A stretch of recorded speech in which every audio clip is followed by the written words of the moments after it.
luces azul y blanca de las estrellas, vengo a entonarte la serenata de mi ilusión, pues tus encantos cautivadores, linda doncella, han despertado la quieta alondra de mi canción.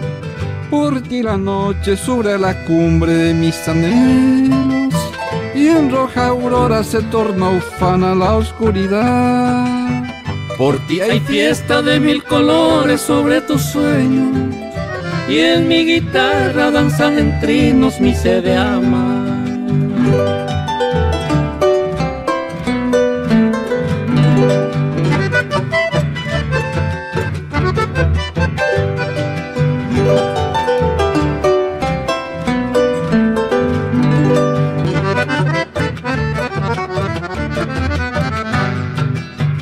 Despierta niña que aquí te espera con sus claveles, más perfumadas de sus jardines mi corazón.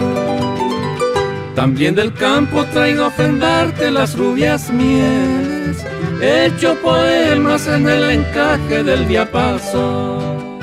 Y entre caricias de alegres trinos, color y aurora, en nuestro nido de pasionaria seamos tú y yo.